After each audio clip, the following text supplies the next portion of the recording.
All right. Well, let's get started then. Hello, everyone that is listening. Today, I've got with us Madeline from Children's Forest School, and that is out of California. Is that right? Correct, Los Angeles, California. Hi, everybody. Perfect.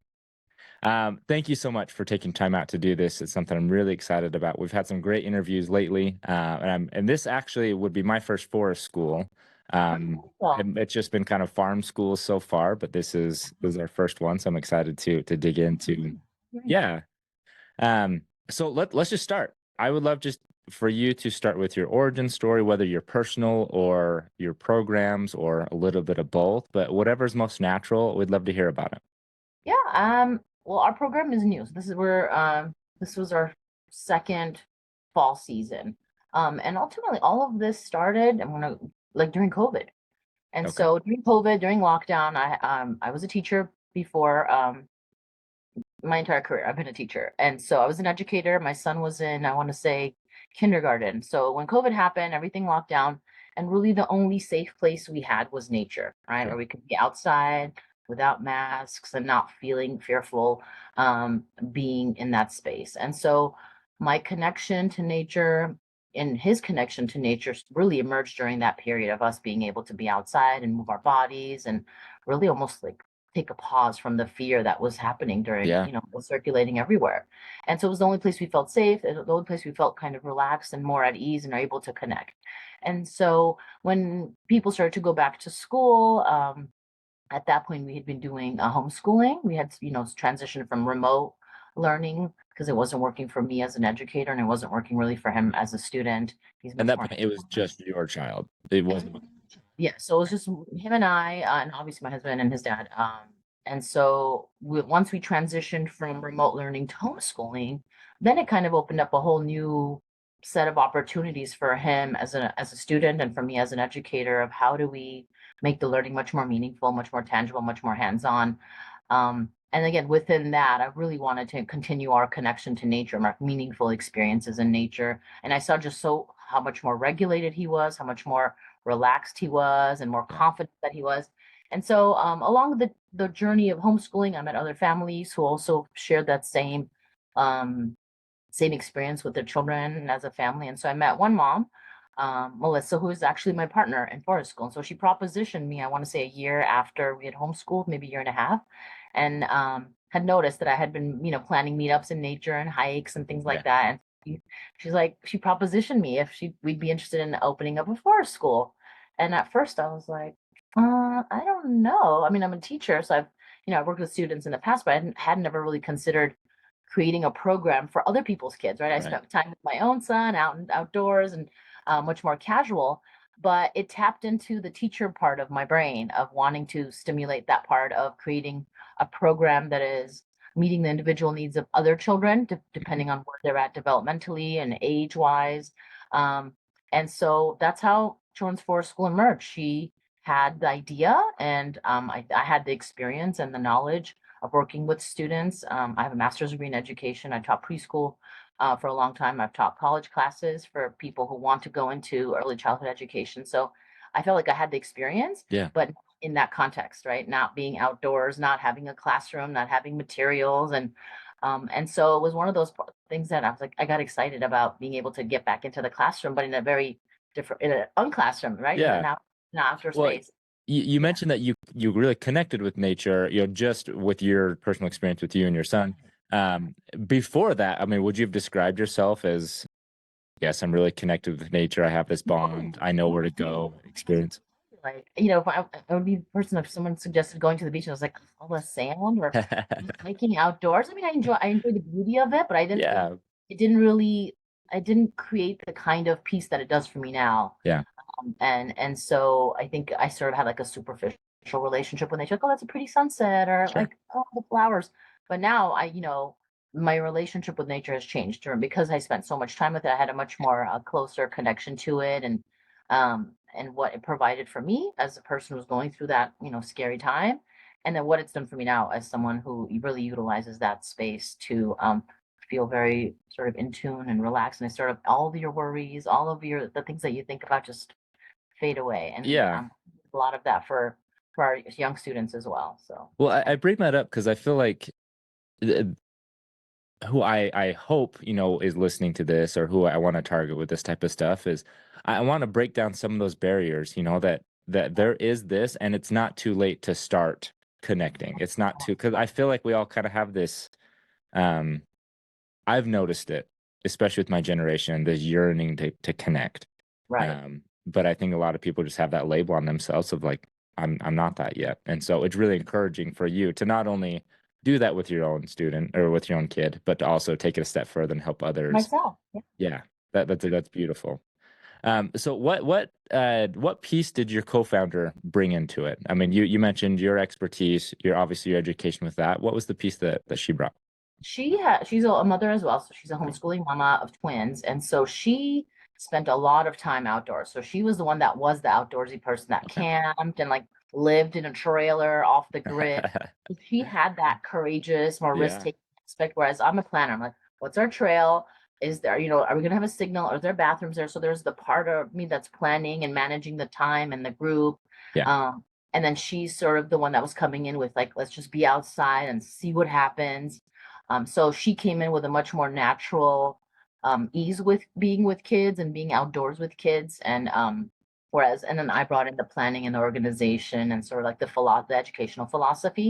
And Yeah. so we were really this great little like mix of both of those elements that make our program so unique in that our own children are in the program, but it's a mixed age program and there's kids ages 5 to 11, um, you know, from all over that live in all different parts of the city that come together and make this amazing space for each other where they get to connect and build relationships and test collaboration. I think What I what can. was your startup process like? The startup process, I mean, I think initially, obviously we had to make a website because I think social media and, having an online presence is important. Yeah. We also understood that working with homeschooling families, which is who our program is geared towards we wanted to become like a legal entity so that we can become a vendor for the charter schools. So a lot of families who are in our program are able to use their charter school funds to pay for our program. And so Oh, we went okay. through getting our license and business permit and getting all the tax stuff in Yeah. order. And then we had to get fingerprinted so that way we could be with children because it is a drop-off program. So the parents are not present unless, Sure. they want to because their child's not ready. But generally speaking, it's a drop-off program. So we had to be, FBI cleared. And then we were able to accept charter funds so families can use their whatever their allotment is each year to be able to pay for our program. Okay. It It, wasn't hard. It wasn't something that we found that it was difficult, at least where we are. I'm sure it varies from different locations. I know in LA, permitting is a large issue, so certain parts of the city won't allow for a school to or any business to sort of generate revenue on public land. yeah. So the locations that we try to choose where it's, urban parks, and then the state parks that we visit, we actually we pay for our permits. So we're one of the few Oh, schools that has a legal permit to be on California state parks. So we really wanted to make sure that we dotted all our I's and crossed our T's yeah. that we're in any violation or breaking any rules. And we adhere to those. And it's so far we've had a great relationship. We work with the Rangers. They come and do presentations for us. So we're running everything by the book. But Yeah. yeah, I think the biggest probably challenge is just getting the website up and getting all the photos and all the details. But generally Sure. speaking, I like starting a business maybe would be more challenging and especially a school. Yeah. But it didn't, I think looking back on it, I felt like it was manageable. Sure. Okay. So your first year, yes, you've got that the logistics up and running, but I mean, how do you get people, what were your first couple of days like? How do you get people in there? Right. Yeah. Like how do you get people to like trust the program to like drop their kids off? Yeah, you had done meetups and stuff like that, right? So I'm Yes, sure people maybe who you're know me and had spent some time with me. And so, but I'm for, the people who I know were not the people that enrolled. So a lot of the okay. families that actually enrolled in our program and continue to, were not people that were in my circle or in our circle of friends. So it wasn't like a bunch of my kids' friends who joined. It was all people I did that either heard about us through their charter school or through, a newspaper that we advertised or our Instagram. And Sure. so we keep our group really small. We only have 10 students total. So that way so it's like 10 to 2. So we're really Oh, mindful wow. that we're very present.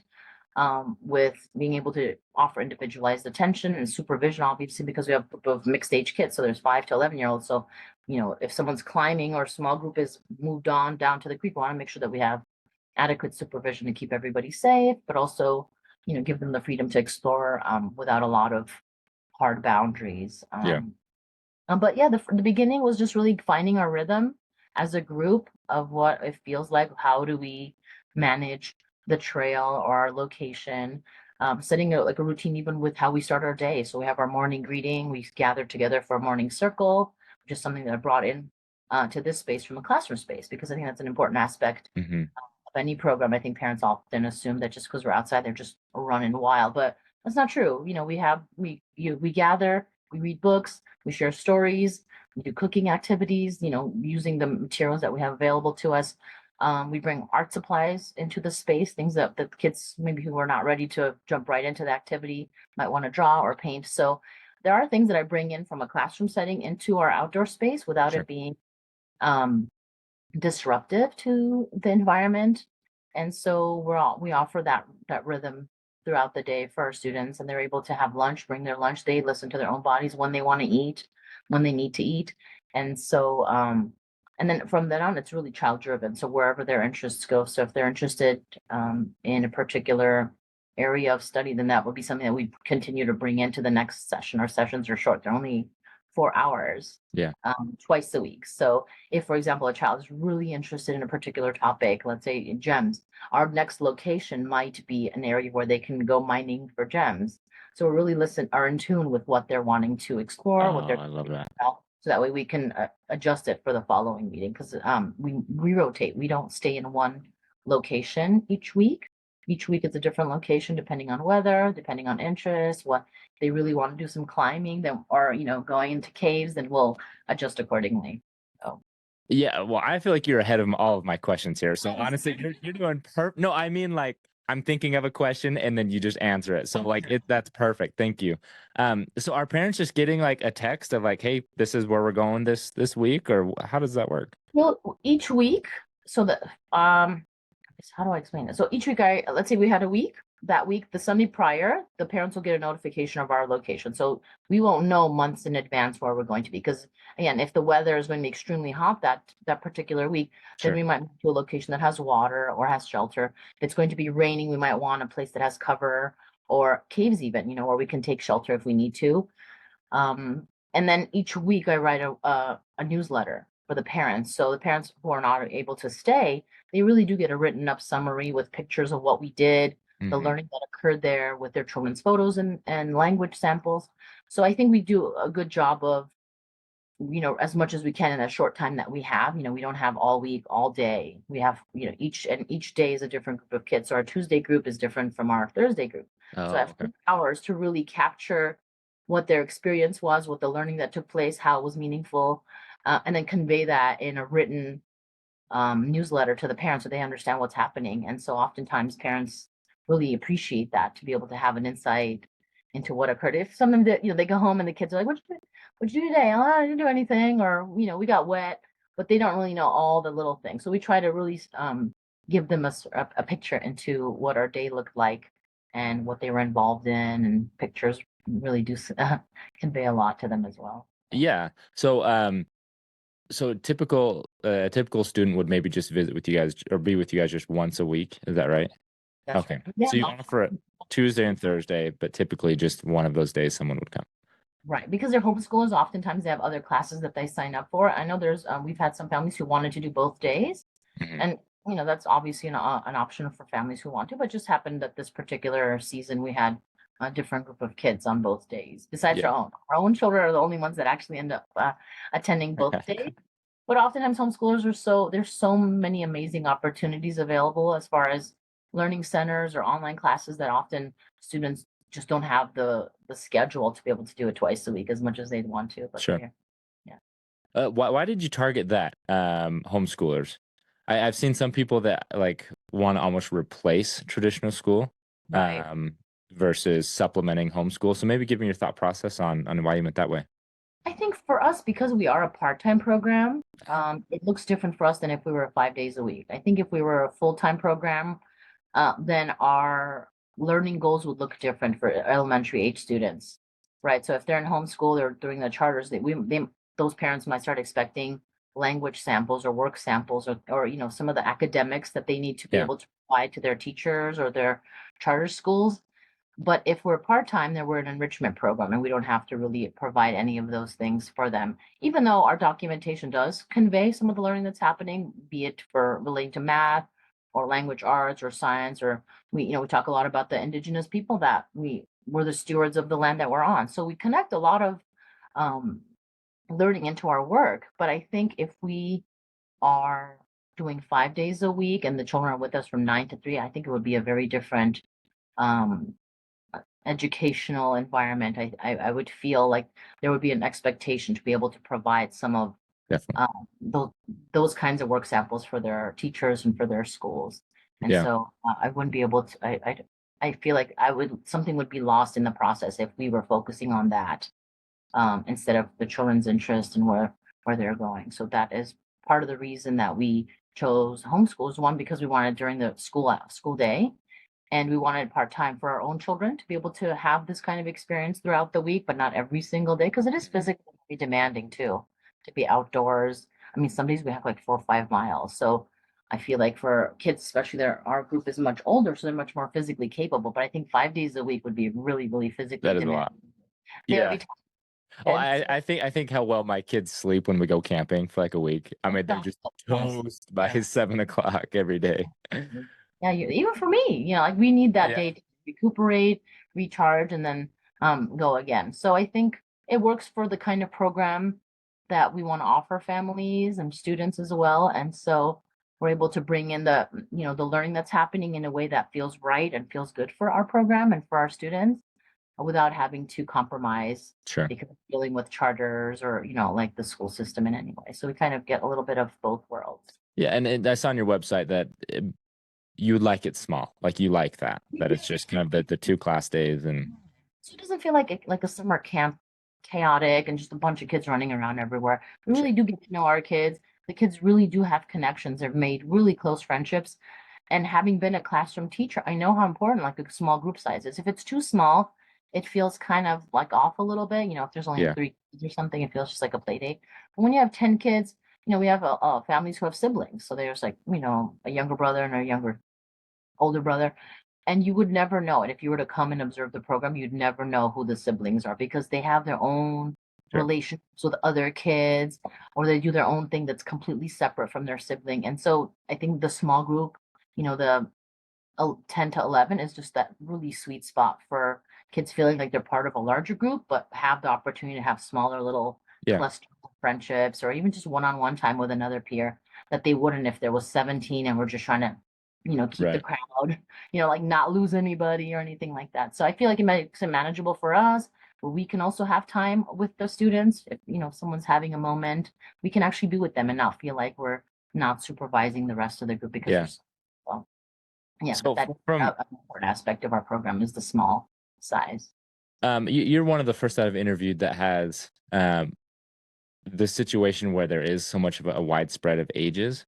Right. Which I think is something that's kind of lost with traditional schools, being with the exact age, all throughout school. That I think naturally, Well, I see my kids. all the same age people, right? Like you have different people you interact with. Yeah, it seems like your kid would find someone maybe 2 years older and just model them. You know what I mean? So tell me, I don't know what benefits have you seen with that type of model of mixed ages?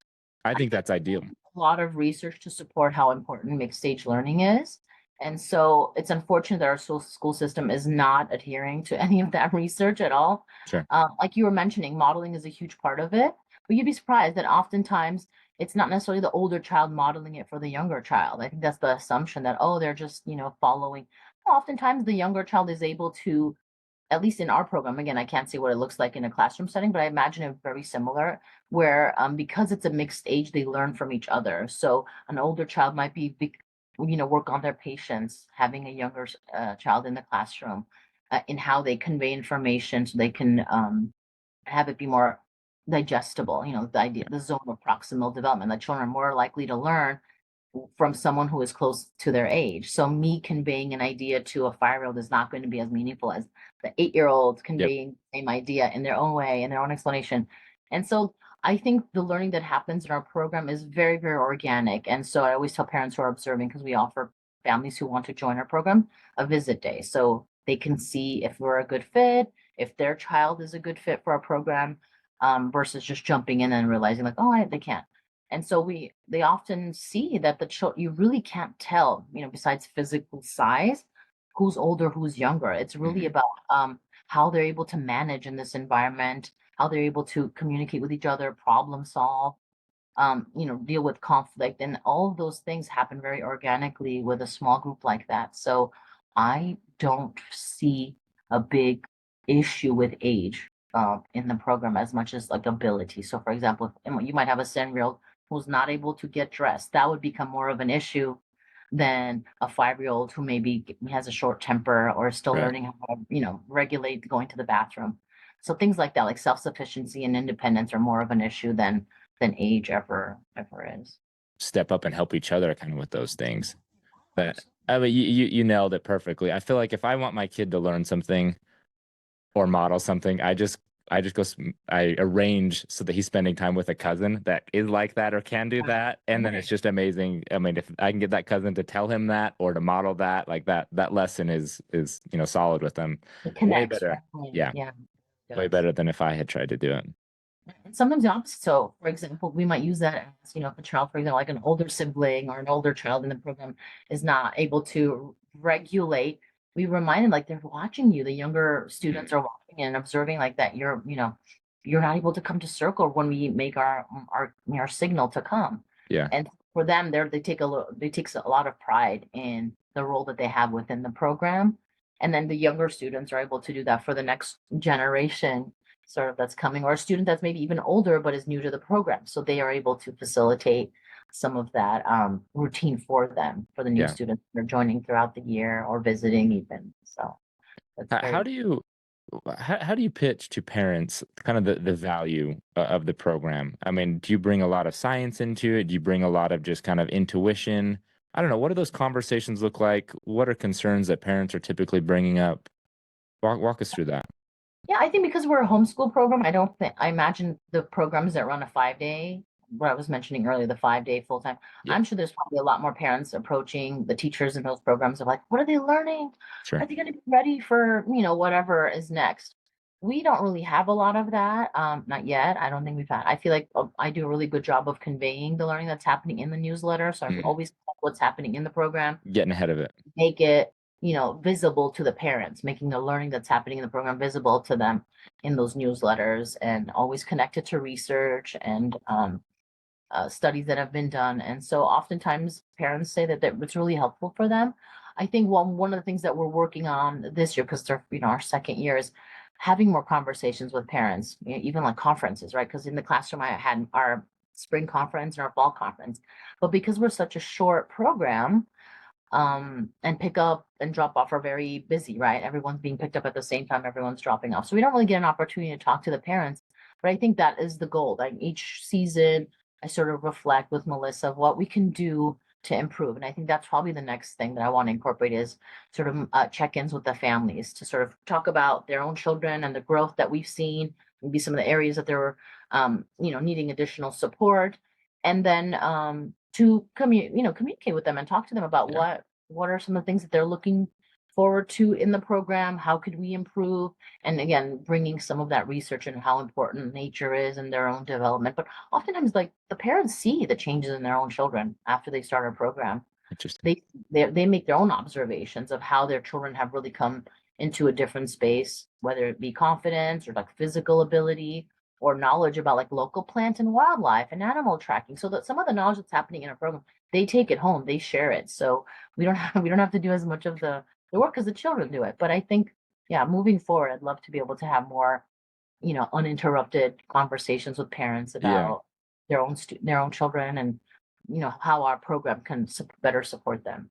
What are some of those hopes? So before they get enrolled, what are some of the hopes of those parents of what they hope happens or their kid gets out of it? Big one again with homeschooling is connections. I think they're really Again, I don't know how many homeschoolers you've spoken to or what your experience with or knowledge is. I think even myself, before I was a homeschooler, I didn't know anything about. I just thought it was really conservative families who There's that didn't have the stigma for time. sure. That's been Sure. I was, pushed. either extremely religious and they just want to, teach to the Bible and or whatever, their reason is, or maybe there was like health issues, maybe their child couldn't be in a program. So I was really biased. I had my Yeah. own set of biases about what homeschooling looks like, and that was completely obliterated once I started doing it. I realized how diverse and wide the spectrum is for how people homeschool, and it looks very different for each individual family. And so I think the main thing that I sensed for my own son was a lack of consistency in relationships. So you Mm. might, go to the park and he hits it off with a friend, and then you don't see that friend again for who knows when. And so part of what attracted me to a forest school is that I knew that there was going to be a consistent group of peers that he was going to see each I week. love that. Whether, I mean, he goes both days, but that was a huge factor. And so our program doesn't allow for families to just drop in as needed. You enroll, and we ask for a minimum of 4 sessions. So that way children don't feel like visitors every time Yeah. they come. And they will, because our group is so tight knit and they see each other every week. So if you're coming every now and then, your kid's not going to really feel like very connected to the group. And so that was the main draw for a lot of our families, is they want to be able to, one, have their children be outdoors, outside and moving their bodies, but also having that consistent group of peers and children they see every week that they can build their relationships with, and have that routine with as part of, away from home, away from their families. So that's the main draw, I think, for a lot of our families, is that. Yeah, I think, like I mentioned, I feel like definitely me growing up, that was pushed. Like homeschoolers are weird. They won't be socialized. They won't know how to, whatever. And I just realizing it's just not true, And like there are other ways, and they don't need to go to a typical school to. You don't need to be surrounded by 1,000 kids to be properly socialized or whatever. I think this is a much better system, and I think simulates more traditional tribal families, that you're around your cousins or you're around a smaller group of very familiar kids about your age. I feel like that's a much more natural thing. I agree with you. It's very natural, and I think for me, what I've seen in the groups that we've had kids returning, so some families are returning for their second year. And so as a teacher who's, I'm used to having a new group of kids each year. So this was like a first for me in that regard too, Yeah. where, oh wow, I have a lot of the same kids returning for the second year, some with their siblings. And so what I was able to observe in that time was how close this group got. They would, even when they had problems, even if there was a conflict, they knew that this person cared for them, Hmm. that they could trust them, and they were willing to invest in the resolution of that conflict. It's not always peaceful, there, whether it's, who gets to climb up that tree first, or resources, or someone said something. So conflict is natural. It's a natural part of any environment. But I have been able to observe children really work through it in a different way than if they were, I think, in a classroom setting where maybe there'd be an expectation of an immediate resolution and moving on, but really not a meaningful resolution. Whereas in our program, because they get to see each other every week and it's a small group and we're present, we're there for all of it. Yeah. It's not a yard rep. It's not someone who's not invested, or who cares. We're We're just there. gonna have to live with the consequence of And so we're there to decision. facilitate. Like, what happened? Tell me. Like, this is not a blame issue. Like, maybe this person misunderstood what you said, or maybe, they didn't read your facial expression. So we help facilitate the conflicts that happen. And so I think for me, that's been the most beautiful thing, is seeing kids really have those. So I had wanted to ask, um, in those moments when conflict does arise, between kids, Right. I don't know, do you guys have kind of a strict model of how you handle that? You kind of just go with your gut, or what does that typically look like?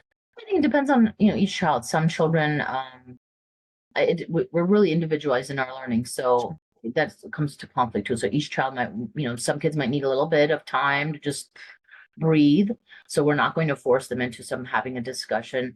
Some want privacy. They don't want to have the discussion in front of the whole group. Some just want to talk to a teacher and have the teacher facilitate the dialogue. So it'll really depend on the individual child and what the conflict was. Obviously, if it's a physical one, which we've never really had before, then we'd want to make sure that everyone is safe before we move into Yeah. solving and discussing what happened. But it might be as simple as like someone wanting to be at the front of the line during the hike, something as as insignificant to No, maybe I get that. but for a child, like I want to be at the front. I want to be the one that leads. Or, sometimes especially with the older kids, it's like a power struggle, right? Of who's first and so it's things like that of wanting them to see the other side. Like, well, how would you feel if this person was always in the lead? I know you're like to go fast, but Yeah. imagine if you were always in the back. So giving them that perspective of what it could feel like if they were on the other end.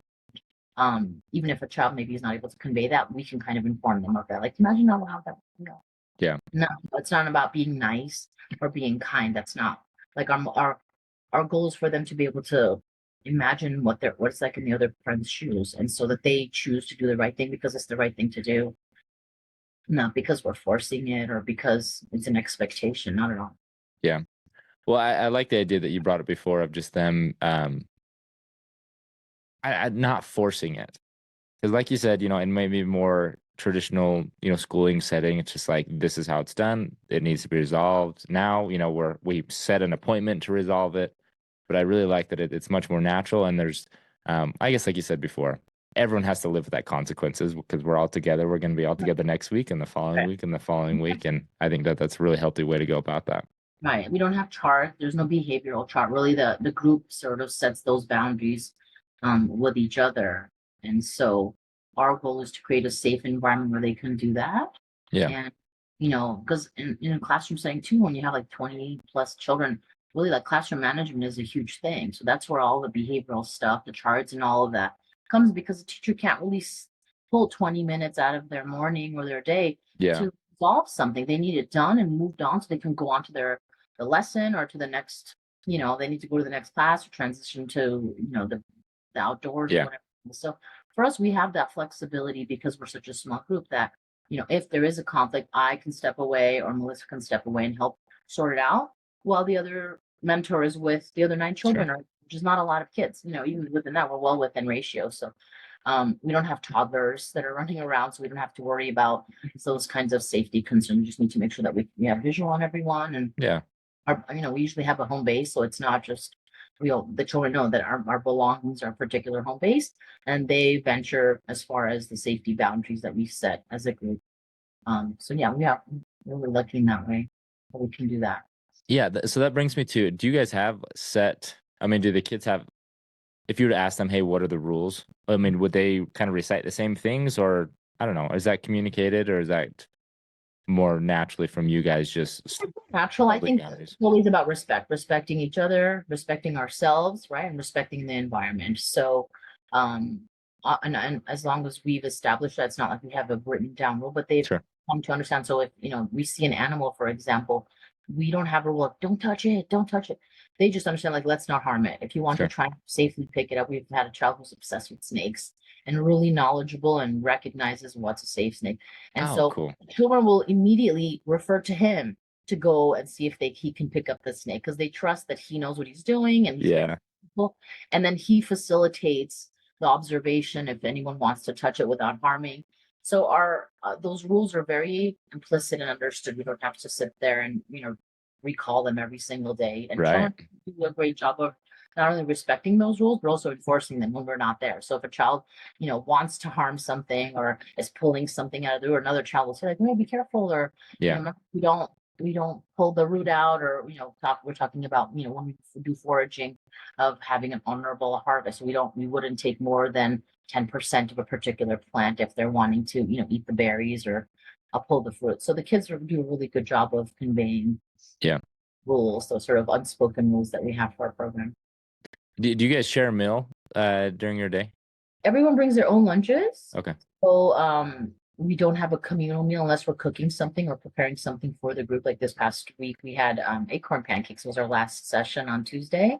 Oh, cool. So we try to incorporate the food that is out in the wild into Wow. our meal prep. So if it's whether it's mustard or toyon berries, and so Does Melissa kind of bring that aspect of it?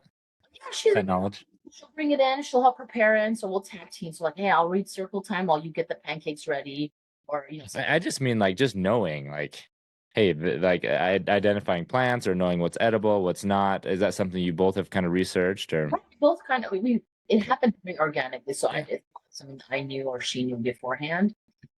Probably I think with her, she probably knows a lot about what is, like poisonous and what's Yeah. not, or like what's medicinal. Like, hey, this plant usually grows closely to this plant if you have it. And so we learn a lot. We go to workshops and seminars. So we're always trying to educate and learn more about what we Yeah. do that we can bring back into the program, whether it's weaving or animal tracking or whatever we can learn more about. We're happy to bring it into the program.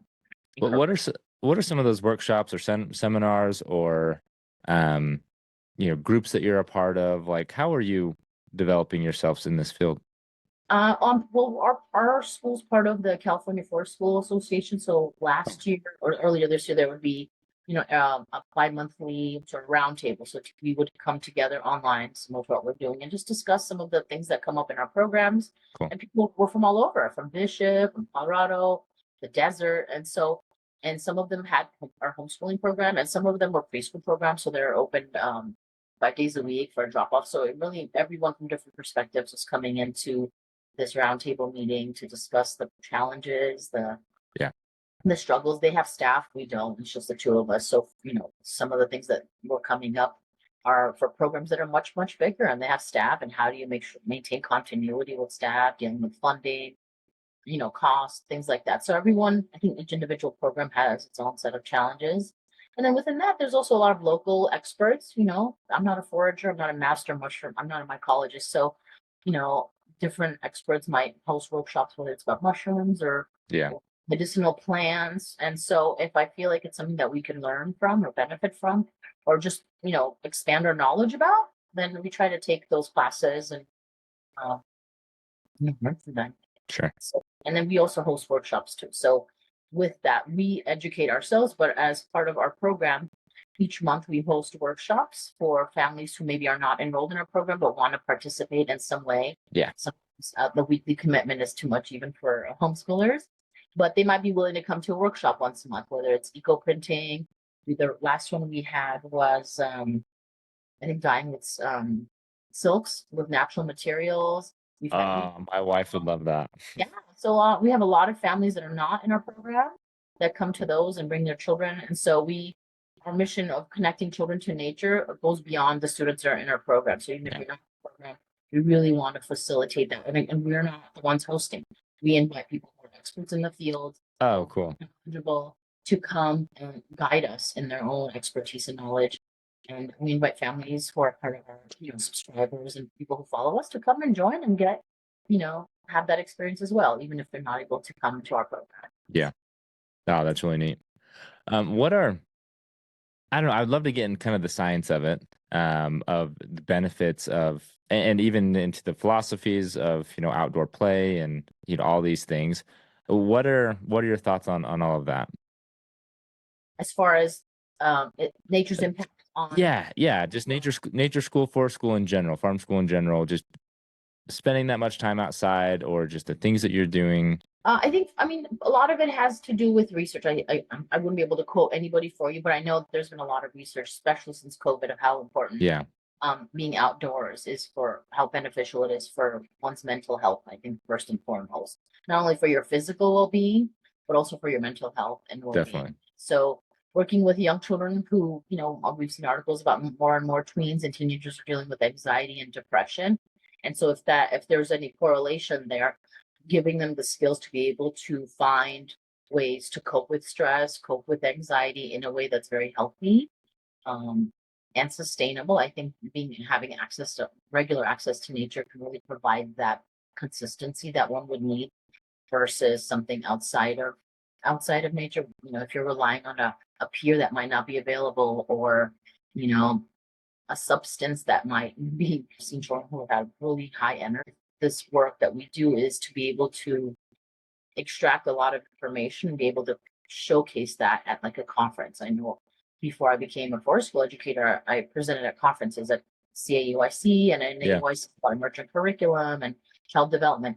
But I feel like forest school still doesn't really get the recognition that it deserves for what its impact is on children and their development. I think it's still very early in a way, even though we know the nature is beneficial. But even with in forest, especially in California, I don't know what it's like in other countries. There's not even a governing body for Right. tourists. There isn't any regulation. Whereas, if you were running a preschool, you would have to have licensing and child protective services. There's no oversight really for forest school, and I think because they assume it's not really like a thing, and the kids Yeah. are just inside. So I would love to be able to at some point be able to collect all this data that I've been, you know, that I have with the students that we work with, especially elementary age, and really show the growth and the learning that happens there.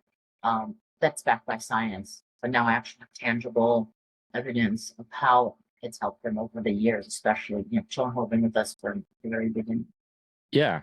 So what types of data points are you collecting now for that? And how long before you feel like, okay, it's been enough years with these data points that I could, I don't know, present something like Yeah, that that's a or good have a question. solid case? Because I'm not there yet, I don't know what I'm looking for I exactly. see.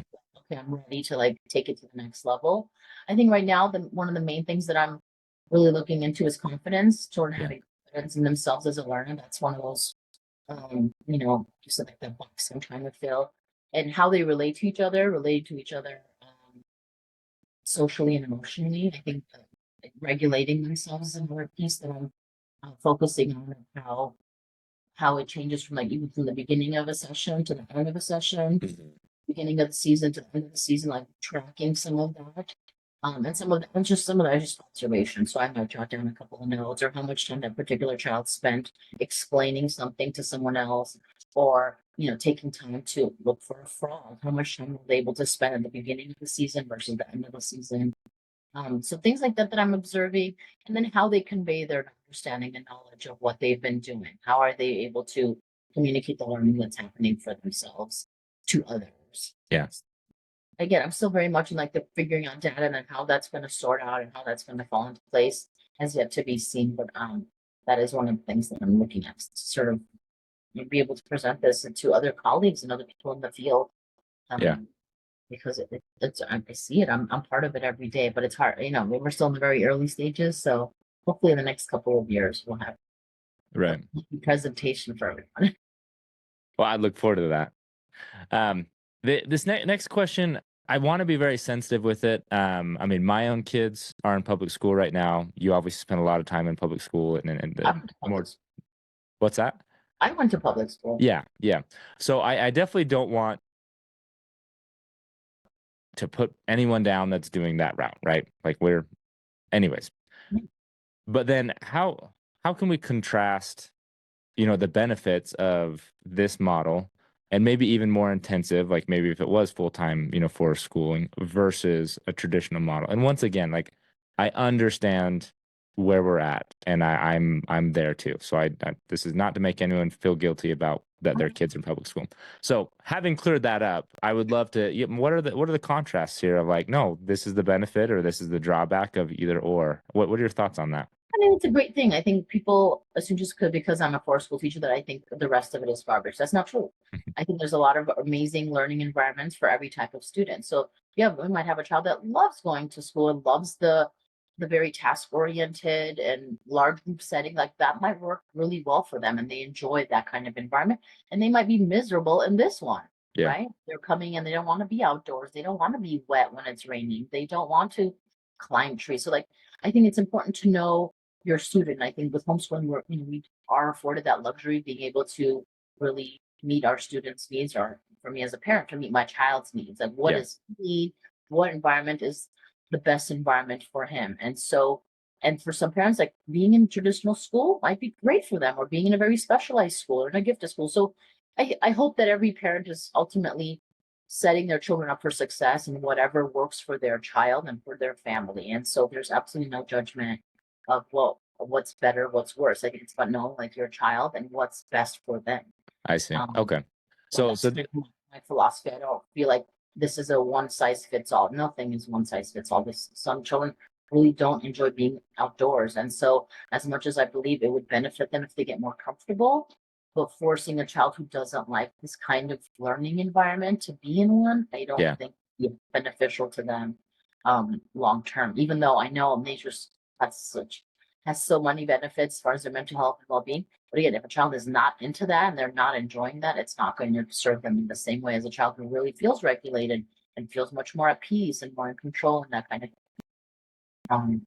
So I hope that answers that question. Yeah, no, that's a good perspective. And that's one I haven't heard articulated quite that way. So I really appreciate that.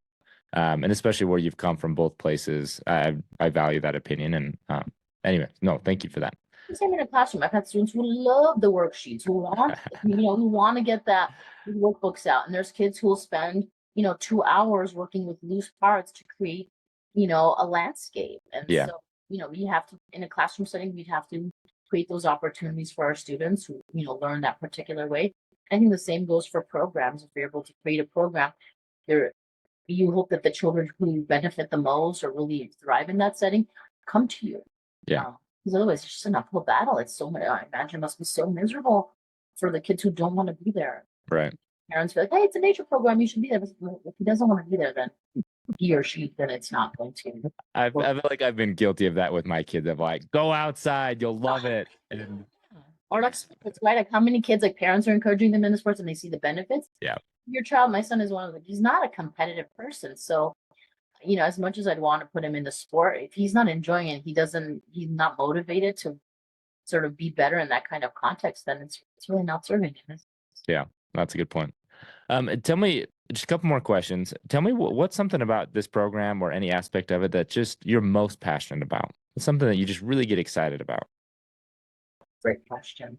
I mean, it's two-part. I think for me, I get excited as a teacher of how I can step it up for myself as an educator. How can I make the learning more meaningful? How can I make it more visible for families and even to people who are not in the program? How do I make, like, even to you, Kai, like, how do I convey all the rich learning that's happening to people outside of the program who are not there? So that's the educated part of me that gets excited about that. Whether it's through the newsletter or social media or we even had like a journalist from a local radio station come in and serve our program. And so that's why I love sharing and talking about it, because I'm hoping the more I talk about it, maybe my passion will connect with somebody else and I'd be able to, brainstorm. And then the other part is, again, what we were talking about earlier is like creating this community for the students that are in our program, and especially for homeschoolers where I feel like community is hard to come by. Yeah. I think I take great pride in being able to offer that not only for the kids who are in our program, but also for the families who feel like they have friends. Their kids have friends in our program, and they're well cared for, and they feel like they're part of something that's theirs. And they're not. It's not just they go and take a math class and then they come home. Like they feel like connected to this space, and it's theirs. And so that gets me excited every time. One day they're like, "Oh, it's cold and tired," or whatever that is. I know that they're going to go, and these kids are looking forward to seeing each other and seeing kind of adventures. And each week, each day is totally different. I can plan the location, but I have no idea what's really going to take place there, what we're going to come upon. I might tell you what the story is that we're going to read, and that we're making wreaths for winter solstice, but that's about it. Everything else that happens beyond that is in their hands. And so I appreciate the spontaneity of each session that we have and what each child brings to that space. So It takes some trust, I'd imagine, in the process. yeah, I'm like And in the children and in nature of like, hey, I can just let whatever happens happen and like make the figure most of it. out how to move along because they're older. So, some of these kids are much older than what I'm used to. I'm used to teaching preschool age. So this is the first time I'm teaching children who are elementary. Yeah. So changing how I relate to them in a different way, trusting them a lot more with how far they can take certain things, as far as like their physical limitations and the risk taking. And so that's been really exciting to see. We've never had a single injury. I'm thankful for that. Hey. Yeah, I think that's the main thing that parents, I think, worry about. Like they might get hurt or snake bite, and never anything like that happened at all. Nature is really taking care of us. Yeah. Well, I'm sure the lessons of respect. I actually really like that. I didn't really emphasize that enough when you talked about it before, that's kind of just what you teach and it covers an umbrella of almost all the boundaries of just respect. That I think if you can just respect nature, respect others, respect yourself, for the most part, you're going to be safe. Yeah, absolutely. I think whenever we talk about nature, I also want parents and adults to know, like, as much as I love it, they're going to be the ones that take care of it. After I'm long gone, I'm hoping that whether it's my students or my own son, that he has these meaningful connections to nature, and it's not just this distant memory that he can carry on those those values, those moments that he had for himself for, Yeah. into adulthood. So when he's feeling stressed out, he knows that he can go out there and go for a hike or go find that waterfall and just cool off under the cool waters, whatever that may be, that he's able to use that as a tool for his own like quality of life or as a way to connect with his own family and friends. And ultimately, again, all I can do is sort of give them that space, give them that opportunity to have these connections, and hope that in time that they carry that with them long after they're beyond our program or Yeah. outside our care. They can be the stewards of the land and take care of nature and pass on those values. How far are these kids coming from to travel to some of these places? Yeah, I mean, our locations vary. So we try to stay in the San Fernando Valley, Santa Cruz. We have some families that come from Malibu. We have some families that come from Which is, I mean, how many hours away would that? Is it hours? because I can, if you're in LA at all, like the traffic wouldn't allow it. But there's some are like in excess of an hour. So they might travel an hour and a half to get there. Okay.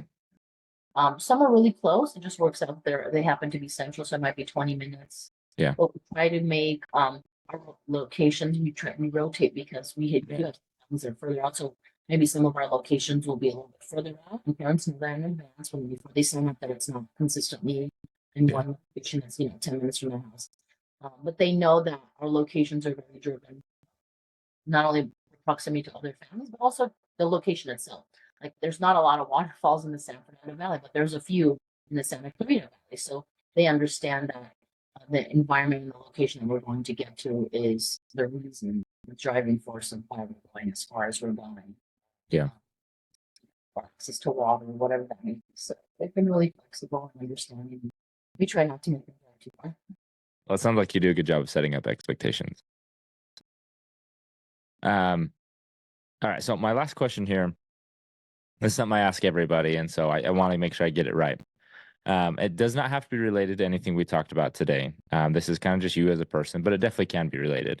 So the question is, if you had one concise message that could be broadcasted directly to every individual in the world, what would that one concise message be? I read that question a few times. I don't never even asked that question. And I think it sounds very cliche, but like our time on this planet is so short. I lost my dad when I was 8. He was 36, so he felt like, imagine he had the rest of his life to look forward to. And so I always rely on that perspective that like it could go, you could lose it all, or it could all just disappear in a short time. And I think homeschooling has afforded me I feel like it slowed down time for me and my time with my son, if that makes any sense, because we spent so much more time together. Yeah. But I feel like I've been able to slow down time. And I think the message ultimately is like really enjoy the time that you have here. And whether that's, taking vacations from school and pulling the kids out to go on like an amazing adventure, do it. If it's just, cutting out of work early and going for a walk or life is short, and just really try to take the time to enjoy those little moments because those little moments add up to your whole life. No, I love that. And honestly, I've actually been thinking about this the past year that time happens, but our perception of time is really what is our reality. Right. And I've actually really kind of been digging into the science a little bit of it, and the more routine our life is, the faster it seems to go. And so our reality is life is going by fast, but the more novelty you can create in your life, the longer time seems to be. And so Right. the It doesn't fact have to that be you like are, these grand things, right? It can be like yeah, all little pockets of novelty, like you said. but you're going to these new places, every Tuesday, Thursday. You have these new experiences. You don't know what's going to happen in nature. Even if you have the same lesson plan, things will change.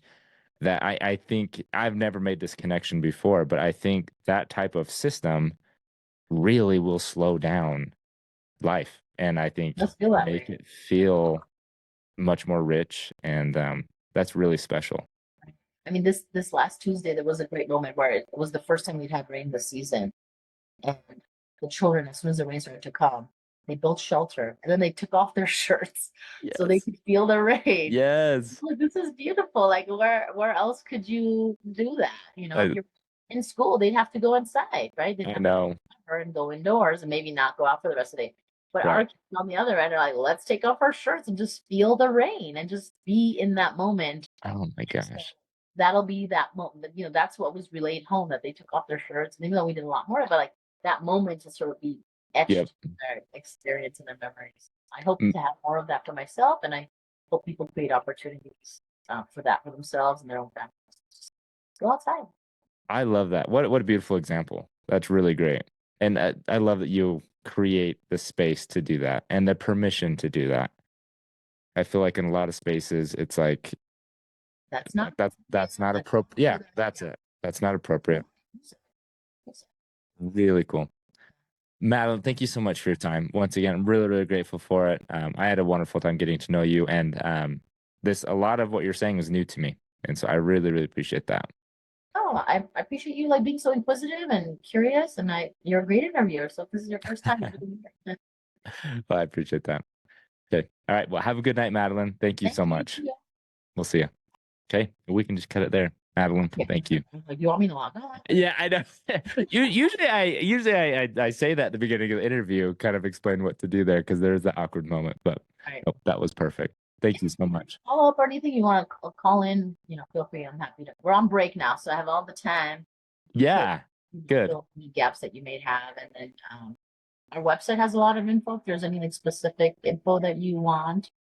Yeah, I've combed through a lot there. I really appreciate Yeah. it. It's We did too, because our garden, we got a garden this year at our community, school, but a basic community garden. And so oh it didn't come up in the interview, but like the kids also get to go to the garden and grow their fruit and vegetables that they take care of. And yeah. so I'm hoping to be able to add some of the updates on the website over the break, so parents can see that part too.